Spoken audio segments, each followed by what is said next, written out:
Welcome to episode number 5 of the Mastering Marriage podcast, where our goal is to strengthen, unite, and restore your marriage.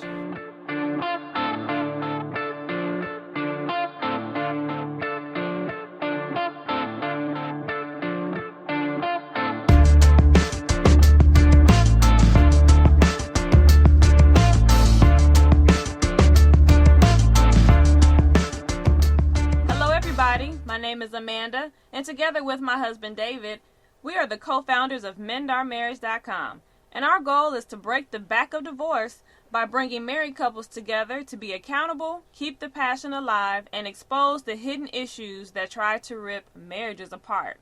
All right, let's get started. Let's get it started. Welcome, guys, to episode number 5, and like Mandy said, we are here to break the back of divorce. That's right. And before we get into the question, which we'll play in a minute, I would like to say a great big thank you. Thank you to all of our subscribers in iTunes, all of the people that left a rating and or a review. Because of you guys, we have been pushed to number 40 in the self-help section of iTunes. This is huge, guys, because there are thousands and thousands and thousands of podcasts and podcast shows, rather, on iTunes. And in the self-help section, we are number 40. And this is only after 4 episodes. I mean, we haven't even been doing this for a long time. Exactly. And we also are in the new and noteworthy section of iTunes. That means that of all the new podcasts that were recently released, we have been ranked among the top ones of that section. That's huge. Woo! This is how, and now here's why this is important for us. Not because we're, ranked number 40, because that's just a number. What this really means, though, is that now, because we have been ranked so high, we have more exposure. Exactly. And the higher we get, the more exposure we can get. And so we really appreciate you guys, and we say, please, after this episode, go subscribe, download the episodes. Also, leave an honest rating and a review. So far, we've gotten all 5-star reviews, but if you leave a 1 or 2 or 3 or 4-star, that's fine as long as you're honest.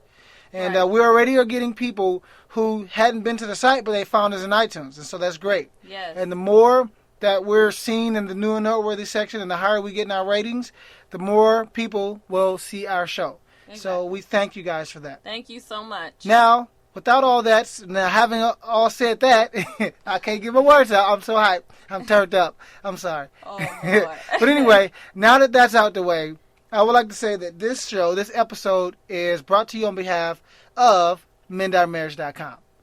And literally, we're out to break the back of divorce.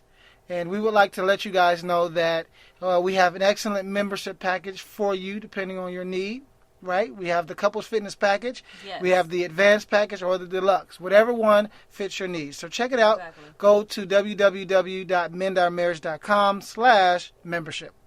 Now, I'm going to play the listener submitted question, and then we'll be back to answer it. I would like to know if you've been married for almost 20 years and your husband likes to maintain relationships with people he's been in an intimate relationship with before.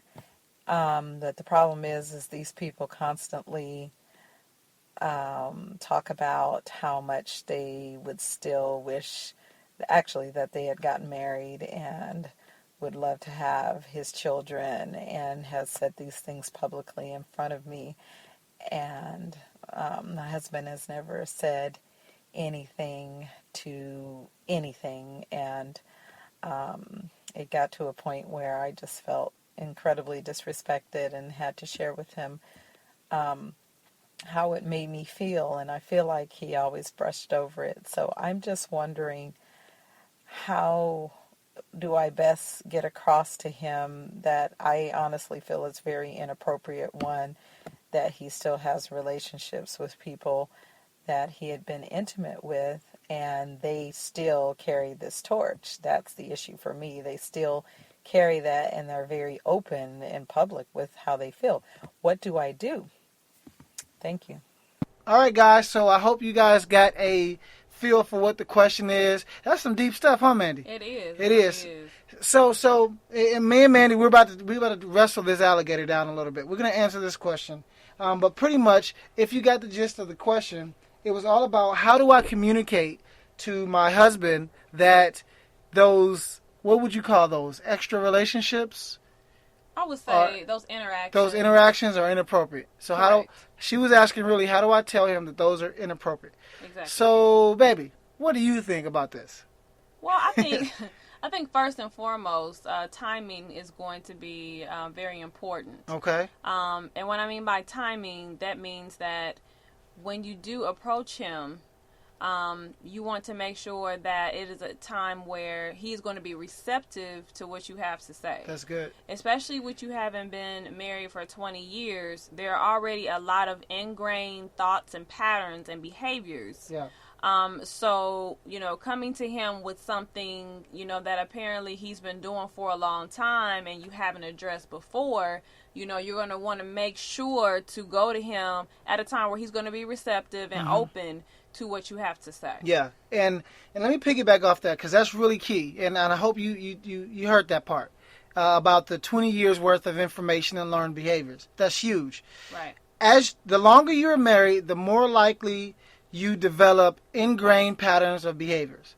And that's what we call the cycle of the relationship. It's when there are certain behaviors that become part of the relationship pattern. And if you have already allowed these things to go on for such a long time, don't expect to just go in and say, hey, we need to change these behaviors. Right? Exactly. And so Mandy was talking about the timing. The second thing is the content, or what exactly you say when you communicate to your husband. Right. And like we were saying with these patterns of behavior, you can't just expect to go to your husband, right, who's already had a way of thinking and doing things for 20 years and say, okay, I need you to stop doing that. Yeah, especially if these people have become associates or even friends in your circle. Because what it sounds like from the question, you are hearing these things from these women. And they're saying in person. In front of you. Yeah. So I'm wondering, do you all go to church together? Do you work together? Or do you run in the same circles? Yeah. So apparently these people are somewhat a part of your life on a somewhat regular basis. Yeah. And so your circle needs to be redefined. That's actually an extra point. We don't even have that as one of the points. But I really believe your marriage circle needs to be redefined. Not just your personal circle. Because your personal circle has to be a portion or part of your marriage circle, but at the end of the day, your circle has to be redefined. But let's talk about the last step real fast, and that is when you communicate to your husband, you want to make sure that you're looking for the right outcome. Exactly. And so let me explain a little bit about what we mean by that. When we mean outcome, we mean what is the purpose of the conversation? What's the goal that communicating to him? What is the goal that you would like to accomplish? Is it you want to feel more safe and secure as a woman and as a wife, or is it you want to make sure that the marriage in and of itself is better off? One will yield you better results. Which one you think will yield better results, baby? I'm thinking the betterment of your marriage. Yeah. And why is that? Why do you think that is? I mean, because the basic definition, as we always say, of love is what? To give. Is to give. Yeah. And the basic definition of marriage, or at the base of marriage, the foundation of marriage is love. It's love. And so, love is giving. Or marriage is giving, Yes. So, if that's the case, then you always want to make sure that you are looking to improve your marriage, and that's going to be your main focus. Yeah.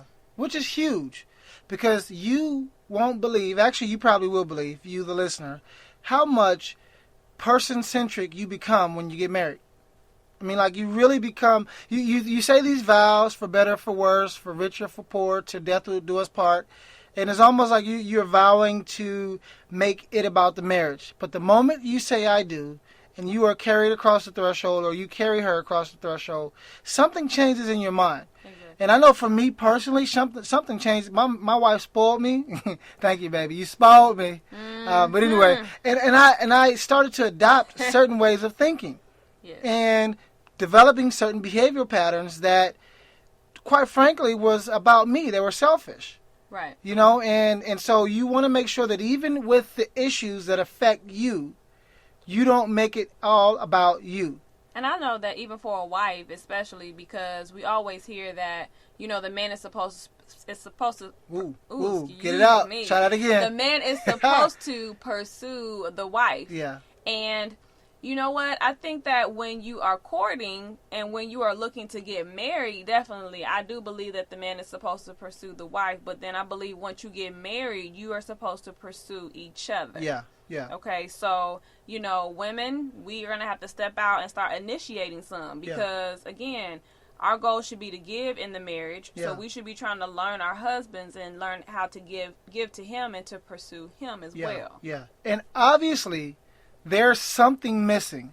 There's something missing within the foundation of the marriage. And maybe it's because things have been allowed to be a certain way over the course of 2 decades. Or maybe you just started off without those things. We don't know the full details. But something's missing. And so if you seek to protect you, you are maybe looking at it from the wrong angle. You have to seek to protect the boundaries of the marriage. Exactly. And you have to, but you owe it to your marriage to fight for your marriage.